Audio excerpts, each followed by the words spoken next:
Thanks so much, Anthony. So my name's Dinesh. I'm from the University of Sydney. I want to acknowledge that the University of Sydney is located on stolen land, and I am also on stolen land. I'm currently in central Sydney, which is the land of the Wongal people, and I pay my respects to the traditional owners of the land. It's a real pleasure to be part of this conversation. That's what we're going to aim for. Is we're going to have a chat for I hope about 40, 45 minutes, and then we'll open up for some questions from all of you. I had the privilege of reading this amazing manuscript at that point last year and was really amazed by the way that Laurie and Alice had pulled together some really contemporary debates that were happening within not just animal ethics, but geography, politics, political theory, to produce what I think is a groundbreaking new text. And so it's a real pleasure to be part of this conversation. I wanted to start by, I guess, asking a question about process and the way that both of you collaborated. You're both renowned authors in the field or in respective fields. And I guess I was curious about, well, what brought you together for this project? And what was it like for you to, just the practicalities of actually collaborating on this project and writing together as one voice?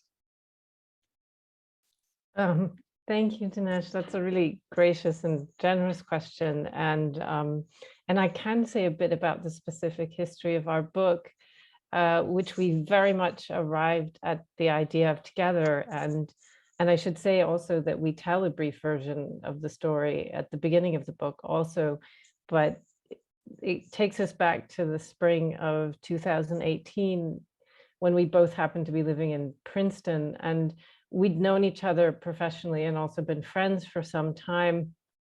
And we'd been invited to write a review essay for the field of animal ethics, the sort of thing that, surveys what's going on in the discipline. And we were grabbed by the idea of doing something together. We thought it could be really helpful. And we actually did get started. We, wrote lists of all the topics we thought we had to hit and so forth. But as we were also at the same time, obviously having a conversation about the kinds of concerns that we brought to animal ethics, and also what we saw as the urgency of the catastrophe of human-animal relations. And something came out of that conversation where it seemed so clear to us that we were chafing against the task that we had given ourselves, and that what we really wanted to do was, and what we would find meaningful would be a sort of short and urgent plea to radically rethink animal ethics, rethink both the field and rethink its realization within social protest movements. And I should say that we eventually wrote most of the book during the pandemic. So collaborating meant phone calls and Zooms, not in-person meetings. It meant a lot of back and forth emails. And I don't have a view about this, Laurie may, but I think it's possible that in some unexpected way that helped us. I don't know. At least it meant we've had to find a new way to work together. And it resulted in my experience, a really unusually seamless collaboration. We would discuss things and write text together without attributing versions, with the result that we arrived at a manuscript that really is an expression of both voices. Yeah. Let me just add, thanks, Dinesh, for reading it in manuscript form. It was really generous of you to do that. And one of the things that I just want to highlight about the collaboration was, I don't think I went into it thinking this. I don't know that Alice did either, but I certainly came out of the collaboration feeling that both my philosophical commitments, but particularly my political commitments, were really, really deepened. And I think there was a lot of, it's interesting as both Alice and I have our distinctive views, and to come together and figure out what it is that we want to say together and how we can say these things together without maybe sort of pointing out the different ideas that we each individually have.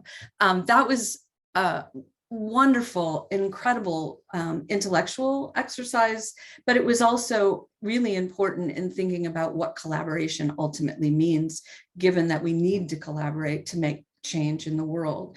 And so I think that that's a really important part of writing the book. And I just have to sort of thank Alice again. It was incredible and a really great experience to do this. Thanks, Alice. Thanks, Lori. Thanks. Yeah, we did talk about what what was demanded of us. And we found new things to say about that, and we could meet it. I think it's really wonderful when two different voices come together and agree on a new voice. And I thought that was really striking about the text.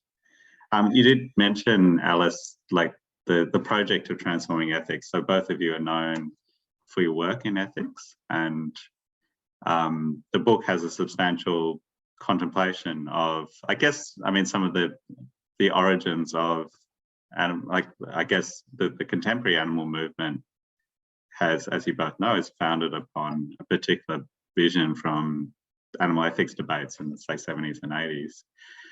And both of you push against that. So you argue for transformation, and there's a section on octopuses in the book where you make a point about kind of responsive attention. So I'm hoping you could share some of those ideas about what it is that you're doing with that transformation. Thank you. It's helpful to talk about, I think helpful to talk about the book in those terms, because one of the things we wanted to highlight almost in a meta way is that we all inherit categories and resources. And what we specifically wanted to do in the book was to say it's possible to critically examine the philosophical tools, the ethical tools that we've inherited. So yeah, we're looking at the different ethical theories, the utilitarian ones, the rights-based ones that have been central to contemporary animal ethics. And we're trying to show throughout the book, this is one of the threads that goes through it, that they're inadequate for a meaningful response to the current catastrophe, to what's actually going on. And at a really general level, the inadequacies that we're talking about have to do with a kind of a historical intellectual fact about the fact that mainstream animal ethics has grown up in isolation from the kinds of critical social theories that are examining historically embedded social structures, the kinds of structures that, as we talk about, reliably reproduce suffering and harm. And I'll say one more thing. I mean, spelling out the inadequacies of, or what we see as the inadequacies of utilitarian and rights-based theories is a huge, it requires delicacy and it requires detail. But one thread related to your question that's worth pulling out is that one thing we're doing is criticizing philosophical commitments embedded in the theories that block recognition of how historical and cultural perspectives are often necessary for discerning the workings of harmful social structures. So we're saying we're going to push away from ethical traditions that don't allow seeing to call for moral or political perspective and engagement. And we're going to try and bring out how these kinds of demands are placed on us, not just when we're trying to understand human created institutions and artifacts, but when we're trying to understand animals themselves. And just, I don't want to talk for too long, but I thought I would get to octopuses since you mentioned them. And since we had a lot of fun writing about octopuses, so I'll say our references include work that I'm sure some of the people listening in will know by really great work on octopuses by philosophers like Peter Godfrey Smith and Amiya Srinivasan, and also the 2020 Netflix documentary, My Octopus Teacher. But in all of the discussion of octopuses, one of the major themes is resisting people who think engagement with animals essentially threatens to distort our view of them. And we're following up on we're trying to show that or draw attention back to philosophical traditions which don't have as much traction in animal ethics today about how an engaged stance is necessary for bringing creatures' behaviors, aspects of their mindedness into view. And that's a point that applies, from our point of view, it applies to all animals, not just to octopuses, but a really classic reference for the thought would be the groundbreaking work that Jane Goodall did with chimpanzees, that she's breaking with tradition, not just attending to social and emotional bonds that the chimpanzees she's working with have with each other, but forming them herself as a route to an incredibly revelatory account of their lives. Yeah, if I could just add, so I did get the book today. So I'm just going to, so one of the central insights or thoughts that we really wanted to make prominent is this notion of attention to the actual contextual lives and relationships of other animals. And so each of the chapters in the book, we really highlight a situation of particular animals, their relationships, and often their relationships with humans as well. So for example, if you'll indulge me, so we start talking about the crisis by looking at this situation that palm oil and orangutans and indigenous people in Borneo and Sumatra face as a way of sort of highlighting a bit of the crisis. And then we also, in addition to octopus, and we'll hopefully get to talk a little bit about it, we include pigs and cows and rats, parrots, and we also talk about ticks and mosquitoes, our apex predators. And so centrally, and sort of one of the central gestures of the book is to bring animal lives, animal experiences, and our relationships with them and their relationships with each other sort of into the center. And that is something that's really fundamentally different from the older traditional animal ethics models. Thanks so much. Could you just say just a bit more about this, right? So what was wrong with the old models of animal rights and animal welfare? Because people listening might say, well, there's nothing, I read Peter Singer or I read Tom Regan, there's nothing wrong with them. What is actually wrong in your view with these?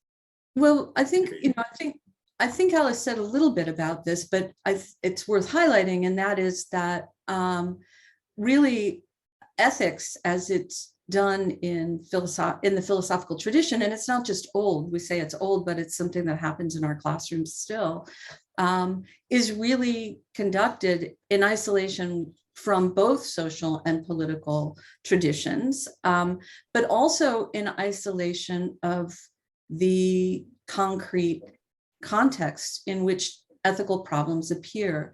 And so one of the sort of critical social theories that is really informative for us is ecofeminism. And ecofeminism is, unlike some popular misconceptions, and there are very many different kinds of ecofeminism, so it's not that I'm not generalizing here, but one of the central ideas of ecofeminism is to focus in on the sort of structural conditions that put you into the place that you are at the moment. So one of the things that we do is try to develop an approach that both highlights and centralizes the experiences in the lives of animals and their relationships, but also shows that there are already we already have tools, perceptual tools to experience those things when they're in front of us. So one of the things that's difficult to get at from these traditional theories like utilitarianism or Kantianism is the sort of richness. So you can't really speak of quote unquote chimpanzees without also being really mindful of the very differences that exist amongst those chimpanzees. The same thing with octopuses, the same thing with all sorts of animals. And so there's a way in which the traditional ethical theories that have been so central in both animal ethics, but also in the animal protection movement, really are ill-equipped to address the problems that we're confronted. And so this urgent intervention is to try to at least point in the direction of a way of dealing with the problems. And the crisis, really. The in the title of the book is this the urgency that you describe, and I think this is where the work is different from many works of philosophy, which are examples of kind of a slow contemplation over issues that presumably we have all of time to consider. Whereas the book is framed around crisis and emergency. And I guess I wanted you to talk a bit about, well, what are these crises that you see that face us in relation to resolving some of these questions around animals? And also an important part of the book is how are these crises interconnected with that face animals, maybe, how are they interconnected with crises that face the human too? So maybe if you could chat about that a bit. Alice, do you want to? I would love to. So one thing to do is just to mention some of the kinds of cases that we're talking about in the book. Some we've referred to. So we're talking about, in terms of things that you might think of as crises, as settings in which animals and humans are both being harmed. A central case for us, it's got to be for anyone, I think, is industrial animal agricultural together with the industrial slaughter of animals.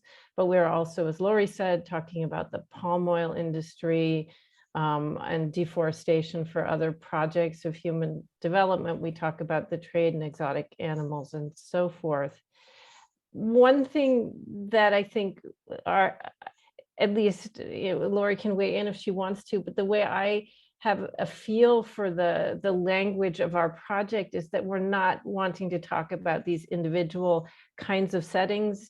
I mean, there are often settings that are society-wide, but they're not individual crises, but we're inviting our reader to see them as parts of one larger crisis. So that is part of the book's larger strategy.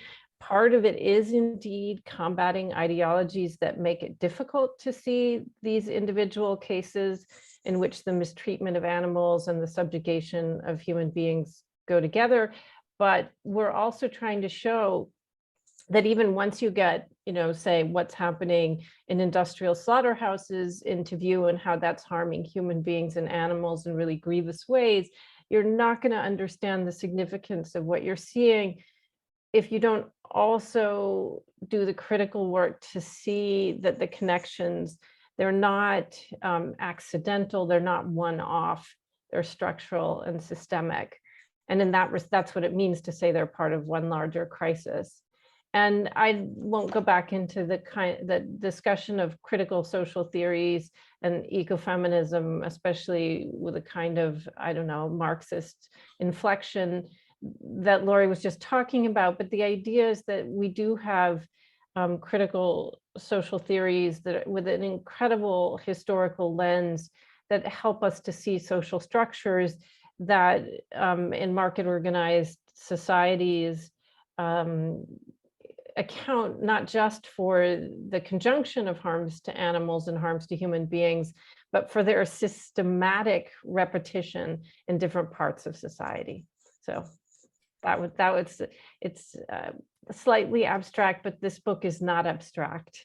Again and again, we're talking about real, every chapter starts with a real case, but that's the sort of the theoretical language of crisis. That's how we're using it. And if I could just add a little here, I think that we're talking about the crisis, this sort of crisis in at least two sort of domains, sort of the practical, structural, political crisis, but also the crisis in thought. And that goes back to some of the weaknesses that are, I think, perpetuated through the older animal ethics traditions. And so we're sort of that one of the sort of things that Alice and I sort of reflect on a lot in both the book and in our conversations with one another is sort of how we're constrained in very real ways by the limiting concepts of animal ethics, But does that mean we just get rid of animal ethics? No, there's a way of bringing other resources, as Alice just said, to bear on the question of animal ethics, so that we don't need to just sort of toss it aside. But there is a crisis of thought within animal ethics that we're also trying to address.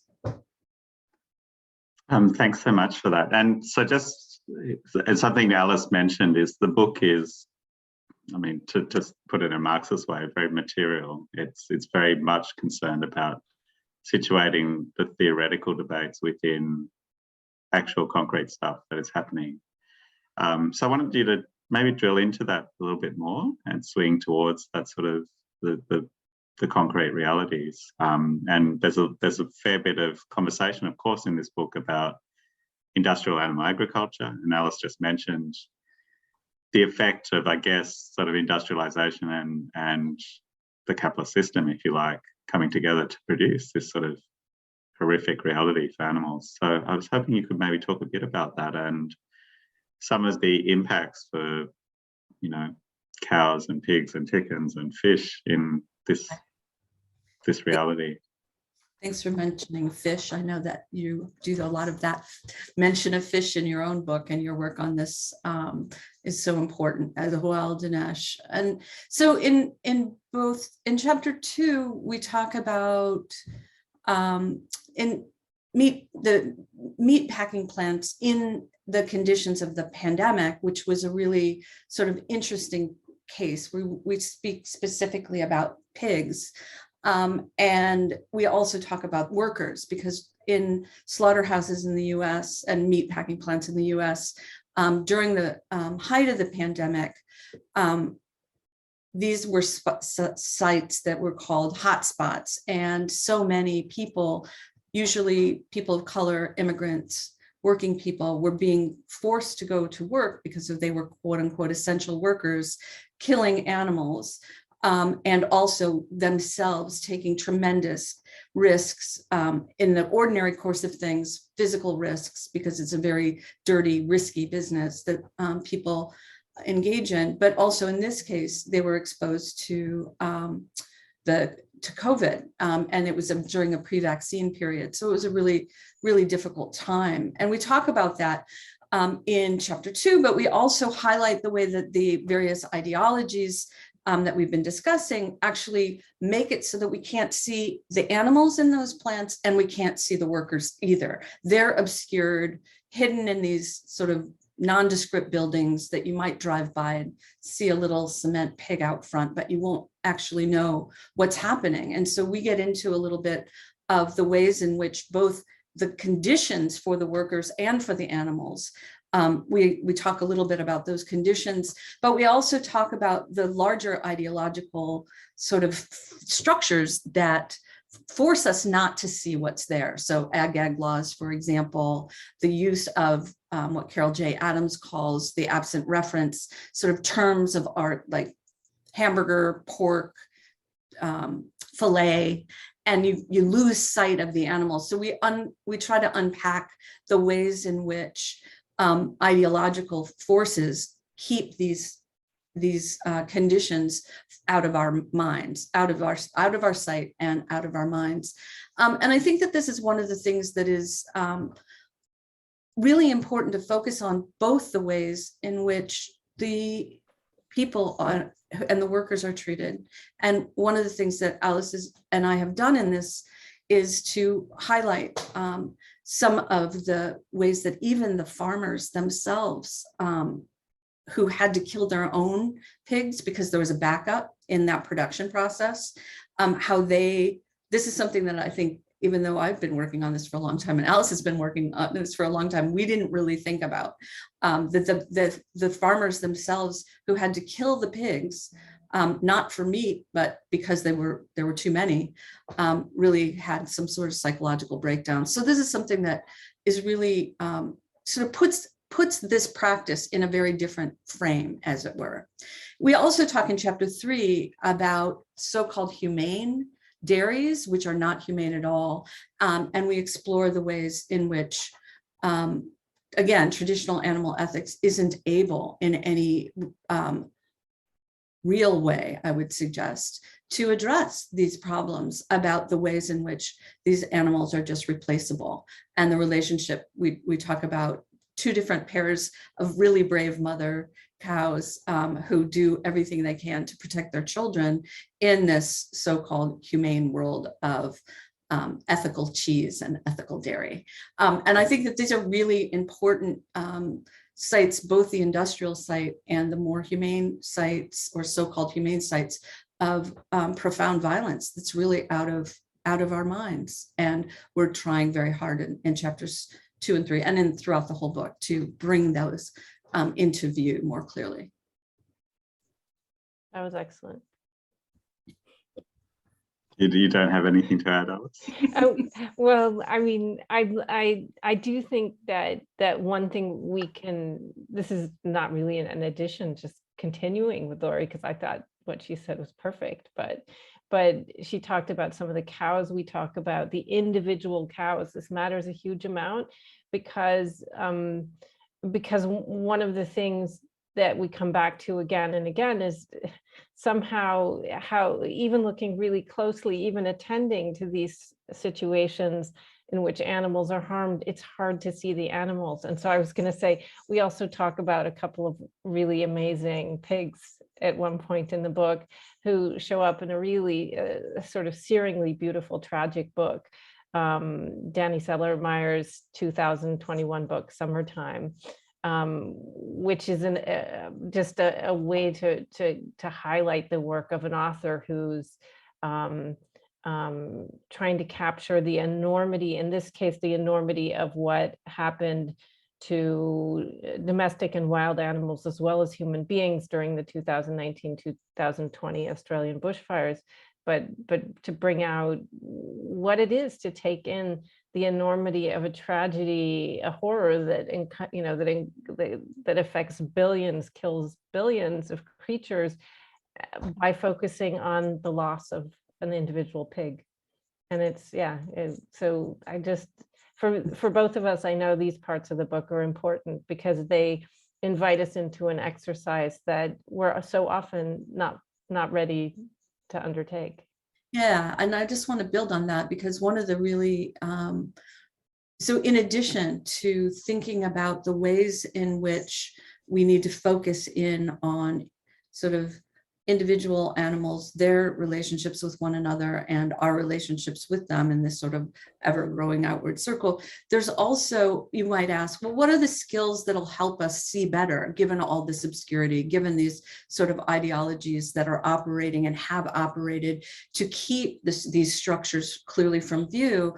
And I think what Alice just mentioned by raising Danny's book, Summertime, is that there's literature, there's poetry, there's films, that's, the octopus teacher that Alice was talking about, that really do help us in our theorizing. They're not separate from it. They're a part and parcel of how we can think anew and think in different ways and see and perceive in different, actually more sort of clearer ways about the animals and our relationships to them. Thank you. And this came out in both of your question responses. There's an element of the book where you, as a kind of method, you focus each chapter around a particular kind of animal, but it's an opportunity to explore some philosophical and theoretical issues that that focus allows the reader to see. And you do cover some of the animals that maybe are more routine in animal rights literature. But there's also all these creatures that are less routinely focused on. And one of the most enlightening chapters is on rats. And in fact, you put the word dignity next to rats in that chapter, which again is disarming for many readers. In the book, you talk about, it's great, isn't it? You talk about rats as a symbol of dehumanization. And in some ways, the book allows us to look at this dehumanization in a different way. I wanted you to focus in a bit about dignity itself. I know that's something that both of you have been concerned about in your previous writing. how does rethinking dignity help us to connect movements for animal liberation with movements for human liberation? Mm. You want to go, Alice? You can go. Yeah, I'm happy to talk about it, but I think I would take it the other way around, just because the logics of dehumanization get us thinking about, or can get us thinking about, dignity in a particular way. And I think we need to look at their complexity and see what it is to raise questions about some standard responses to them before, as people thinking about animals and human beings, we can sort of return to dignity in a helpful way. So just quickly with the idea of dehumanization may even seem foreign in this context, but it's not, because what some people call animalization, that is the degradation of human beings through what are seen as invidious comparisons to animals, is central strategy of dehumanizing oppression of human outgroups. And if you put that together with society-wide practices of denigrating non-human animals and treating them as disposable objects, animalization can lead to really grievous harms, sometimes brutally awful ones, harms to human beings. And rats come in so many ways for us. So I'm not going to do justice to the numbers of references that we bring in with rats, but rats are particularly disliked, often hated creatures, despised. And that's one of the reasons we talk about them. And one of the ways they come in is that, together with other animals who are seen as pests and parasites, rats show up in some of the most awful animalizing rhetoric. And this rhetoric that's not infrequently a prelude to terrible and even genocidal violence. And so I'm going to get back to dignity. It's just going to take me one more minute. But so once you get in view the function and the pervasiveness, and we're talking about centuries and centuries of history of animalization, you see a political logic in which it can seem as though oppressive human groups achieve liberation by insisting that, hey, we're human, so we're above animals. Because after all, you've told us that we've been told that we're degraded because we're like animals. So why shouldn't we just flip that logic? And one thing we're doing in the book that I hope Laurie will agree is really important to both of us, is providing a narrative that makes it possible to see this political logic is both totally understandable, but that it's also, in a fundamental sense, counterproductive. And we are definitely in conversation with and inheriting from a number of notable animal advocates who make points along these lines, yourself being one of them. And it's unpicking this logic is complicated. There's work on social psychology, on causal links between thought and conduct that place human beings below, the thought and conduct that says animals are these abject things below us, and thought and conduct that hurts members of human outgroups. And we are obviously also in the book resisting the devaluation of animal life that can make these comparisons to animals so damaging, even lethally so. And I have to bring up that we're also bringing out that there's structural ties between harms to human and harms to animals that should get us to start thinking about human-animal solidarity and resistance. So if you push back against the logic of dehumanization in all of these different ways, you're saying, hey, we're not just revising them. We're not saying we're going to move more people up to the human side. You're saying the very hierarchical structure needs to be undone, dismantled, because it's a system that devastates human beings as well as animals. And that's a serious narrative running through the book. And that brings me to dignity. This is going to be my longest talk of this evening, but there's so many pieces that fit together. And really quickly, within modern European philosophy, dignity is actually typically understood as elevation above the standing of animals. That's Kant is the most influential spokesperson for this view, but you can, once you have, and that's why I needed to sort of talk a bit about the logic of dehumanization, because now you can understand why you might be inclined, and why lots of political theorists even today are inclined to still think of dignity in those terms, and also why we are committed to really rethinking dignity and having a conception of dignity which is inclusive of animals. And that's going to traditionalists, that's going to sound like an oxymoron, because how can they will think, how can animals be above the station of animals? But we're thinking of dignity in a different way that comes into view once you see that it's through engaged attention to animals and to human beings that they come into moral and social thought. And I'm just going to say one thing because it connects with your work, Dinesh, but we give, I'm not going to talk any further, but we give a bunch of examples of animal dignity. I think they're really important things to think with. But one of them is from your book, The War Against Animals. So if you read the book, you should also see the reference to yours, which is important for what we're doing in various ways. It's a very distinctive case of a violation of animal dignity that's important for our thinking. And I just want to add very quickly that just to reiterate that the oxymoron that I'm often heard saying is something like, why do we treat animals like animals? Which is exactly this point. And I think that's one of the things that we're pushing up against. I want to bring back into this sort of critical social thought of a more materialist Marxist ecofeminism, which is also central in other versions of ecofeminism, which is really about sort of understanding these oppositions as being valued or power related oppositions. And so the distinction between nature and culture, or between humans and animals, are conceptual fictions. And we're really trying to highlight the ways that these categories themselves aren't given, that they're full of value already. And that ultimately to provide value to the devalued side is a necessary step for human and animal liberation.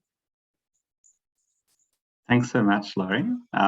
So I've got, of course, more questions, and I kind of want to ask about what's the solution to all this. But I think we've got all these questions knocking at our door.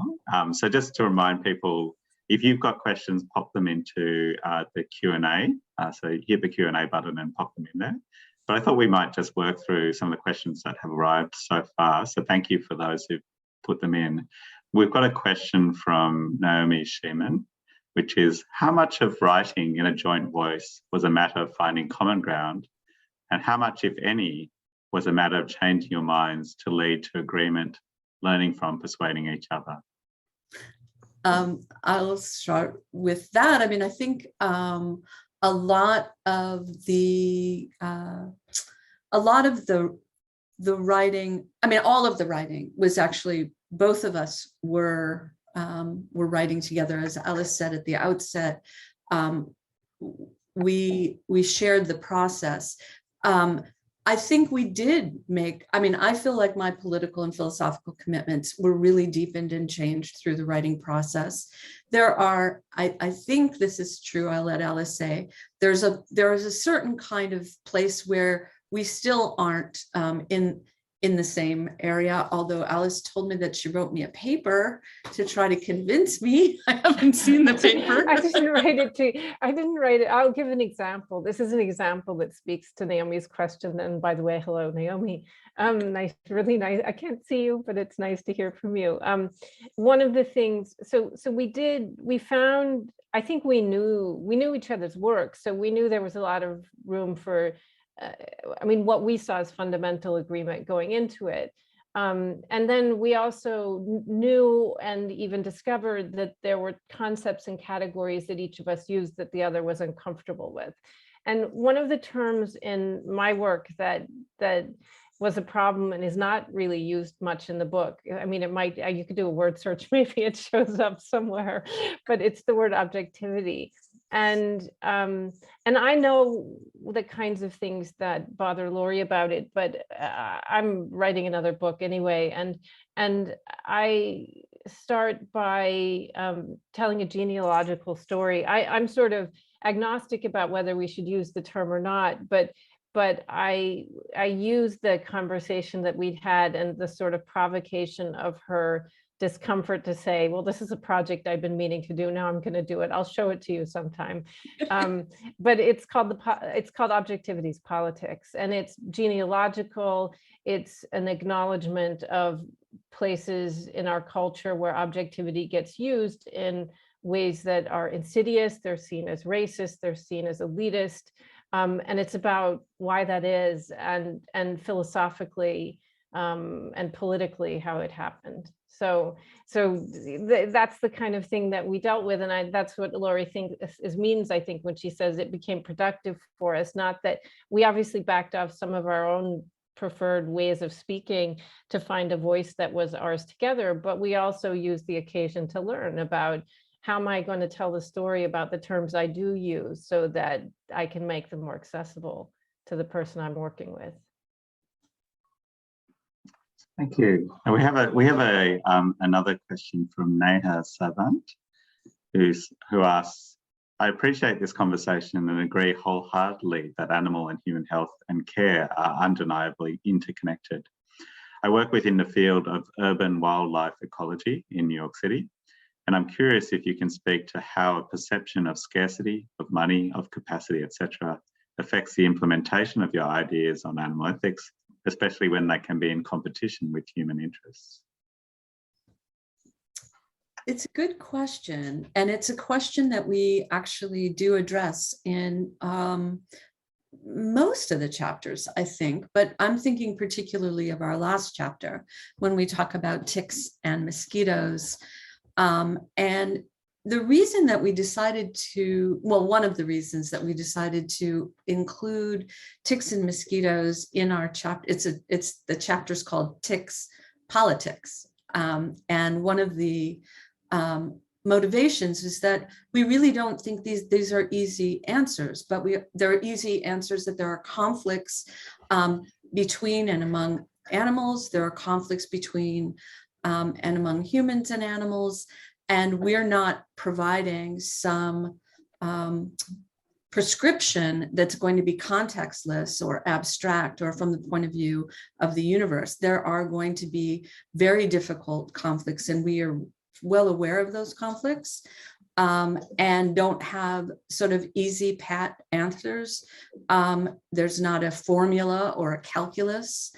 There's not a rule or a principle that's going to provide us with solutions to the crises.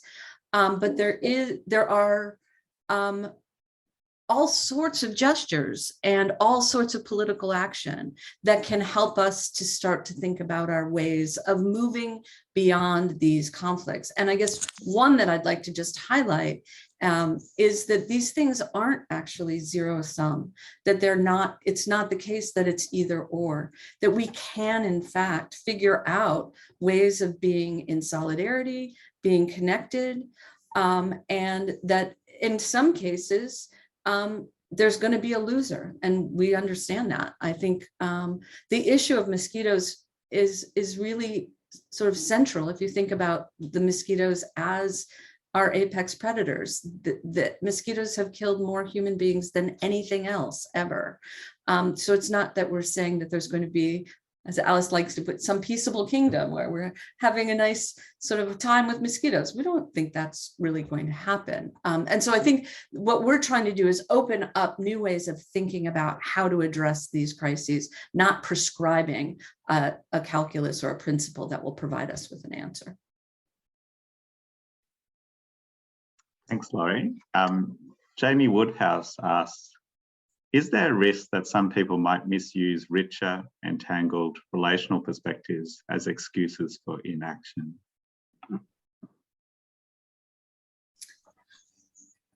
Well, I think that anybody who has an excuse for inaction will use whatever anybody who wants to not act will search for an excuse. You were going to say something, Alice. You have a thought.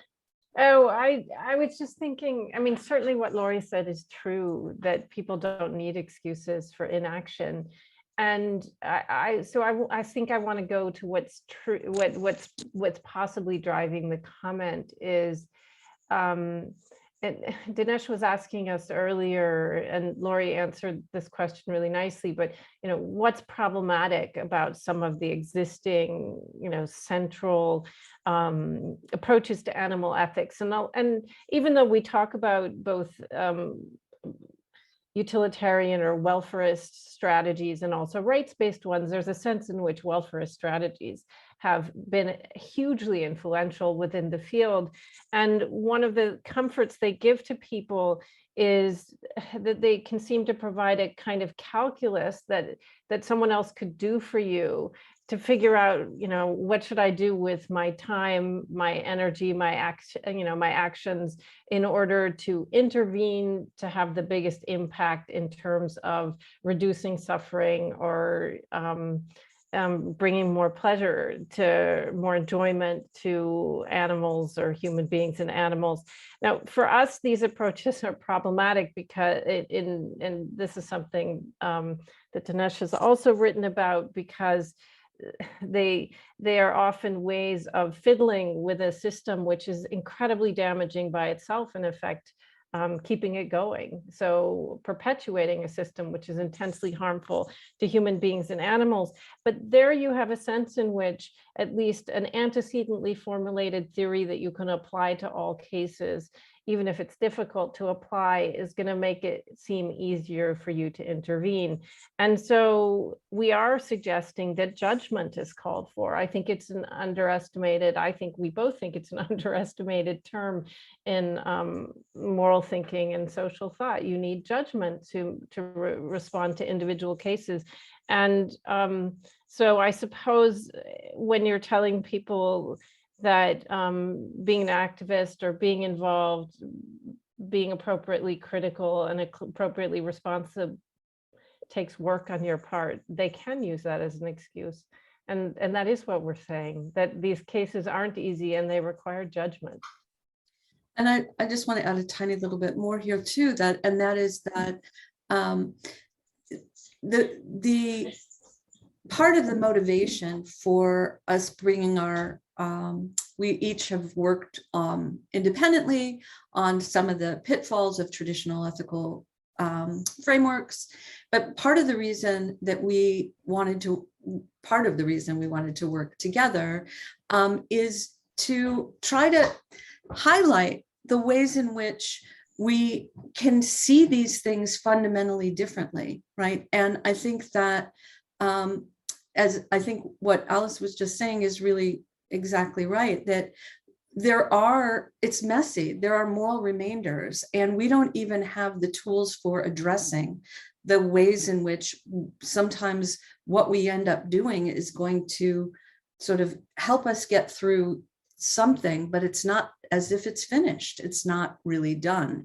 And I think we were trying in part to provide some reflection and some ways of thinking, concepts and structures for thinking about what to do in those spaces of sort of difficulty, which we're all experiencing, and that's why we're in a crisis. I think that's a really important feature that of these.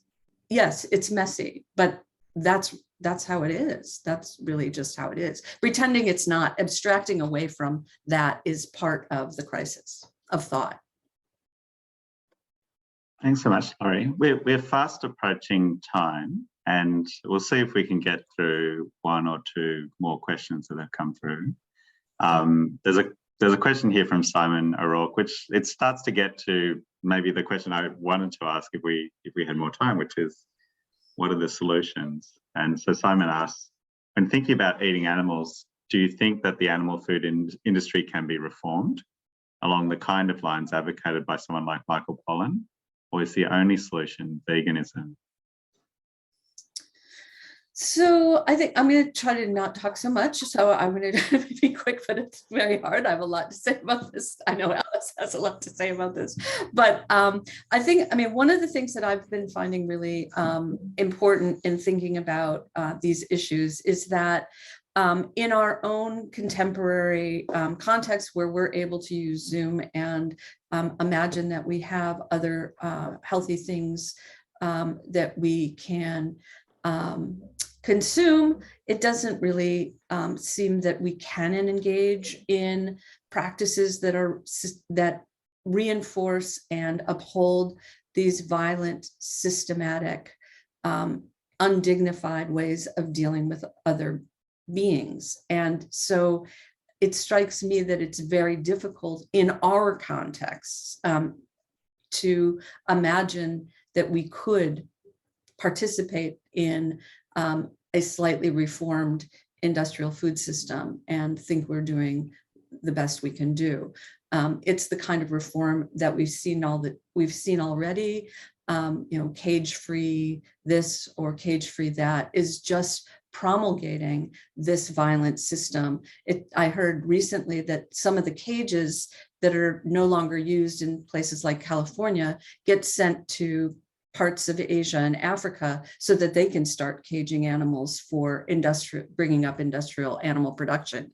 And so the idea here is that there isn't really a way of reforming violence, just as there isn't a way of reforming all sorts of institutions that do so much harm to humans and other animals. Yeah. Could add a word, but I think so often Laurie said just what needed to be said. I also think, yes, we're on the non-reform side. I think it's helpful when we're thinking about industrial animal agriculture to think how many harms are connected to a system that needs, so we're talking not just human rights violations of workers. We're talking not just about sort of unfathomable violence against animals. We're talking about deforestation. We're talking about air and water pollution, and we're talking about contributions to anthropogenic climate change, to heating, and we're talking about public health. And so, the question was reform or be all vegans. I don't think it's, that's certainly not the terms in which I would think of it, but not reform is certainly the answer that I would give too. This is a system that needs to be rethought. And the idea of rethinking isn't always, hey, we're going to have a revolution from one day to the next, but we're thinking about what are the values you want to be reflected in the interactions we have with each other and with animals and in the world we share? And what is it to rethink the way we do food so those values are embodied in what we do? Thanks so much, Alice. We're really at time. I thought maybe we could just take one more question if you both have a few more minutes. So I thought we'd pick this question from Drishti Kumar, which I guess is about what are the limits for us as biological social beings. We usually tend to alienate ourselves from being beings in process, or being evolving beings, essentially. We are primates, and hierarchies and otherings are seen in all groups of primates. How do you think we can approach animal ethics in light of these aspects of our evolution?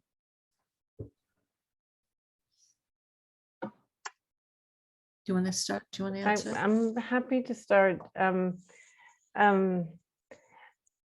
I think it's a really interesting observation because it cuts into the narrative of the book in different ways, because we really are talking about what it is to justly acknowledge our humanity in relation, our animality as humans in relation to animals in the book, and see ourselves as limited. You point out in your question that you think all animals form hierarchies. And I don't want to address that directly. I suppose it's an ecological observation that I need help with, but the kinds of hierarchies that we're talking about and that we're pushing back most fiercely against are hierarchies that structure the way we think and we judge. So it is a prejudice in ethics that and in social thought, that you can't somehow intervene normatively unless you have a theoretical apparatus that assigns weights to different cases on the basis of some ground. So you wind up thinking, if I'm doing ethics at all, I've got to have some kind of hierarchy. How else could I be involved? And what we're talking about is something which is in reach for human beings, which is learning to question the way that hierarchical thinking has distorted our own perception, and to judge in a way which is responsive to individual cases without the distorting influence of antecedent hierarchies. That does not mean that in particular cases you won't say, this creature or this person or this situation is the thing that deserves my attention now. That's not a hierarchy in the sense that we're talking, although you may well be saying, this dog here needs attention now, and that child over there can be fine for the next however long the dog needs my attention. That's not a hierarchy in the sense in which we're combating them. And I just very quickly, if I can, want to add that it is a very different, I agree 100% that it is a different sense of hierarchy, but I also want to suggest in the original sense of hierarchy, it's not clear to me that all primates are hierarchical in that sense. There's my ethologist, the better ethologist, yeah. Chimpanzees certainly are, but it's not clear that all primates are. And we can learn a lot, for example, from marmosets that are alloparents, and that sort of thing. So the social structures that we see, and I mean, this is just a point I want to add, that sometimes the social structures, the damaging social structures that Alice so clearly elucidated, are also informing how it is that we see and report on the behavior of other animals. And that also needs to be sort of understood and thought through.